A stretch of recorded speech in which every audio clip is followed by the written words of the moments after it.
Many companies have acquisitions as a key component of their growth strategy. And don't get me wrong, acquisitions have huge advantages, but more often than not, acquisitions fail. Why? The number one biggest reason acquisitions fail is because the culture is not the right fit. Buyers get so focused on deal terms that they forget to vet the culture in the acquired company. And let me tell you, do you really want to marry somebody that doesn't have the same value system as you? More likely, you'll end up in a divorce. That's exactly what happens.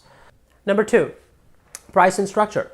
Often advisors are so focused and business owners are so focused on acquiring the company, and they want to get the deal done, they want to get the product, the technology, etc. that they're trying to get, and they pay too much.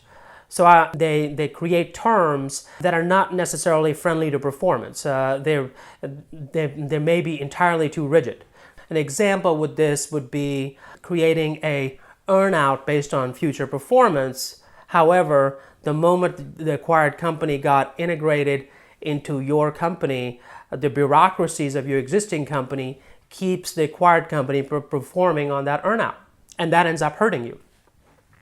Number three is focusing too much on the cost savings.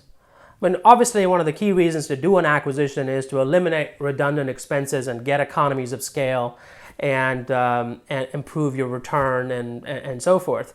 But often in an acquisition, advisors and clients get so focused on these synergies and realizing them that they take the eye off the ball as far as customers and sales are concerned, and that results in either customer loss or lack of momentum in sales. Number four, getting the strategic rationale wrong. This is where you're comfortable with your industry, you want to make a complementary acquisition within the same industry, but when you buy the company, you realize that inside your organization, you're missing core competencies and skills to operate that company and sustain its performance. The fifth reason why acquisitions fail is over-integration. And this I see a lot, where you take a perfectly healthy, high-growth, entrepreneurial company and you want their growth, but you bring them in and you over-integrate them. There is so much bureaucratic, everything happens by committee, and all of a sudden this company that was was a top performer ends up having performance that really lags.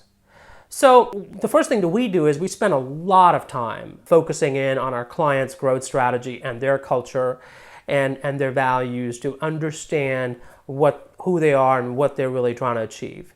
Then we go out in the market and identify candidates, really vet those candidates, and go through a due diligence process when we're vetting them to really see if there's the right fit.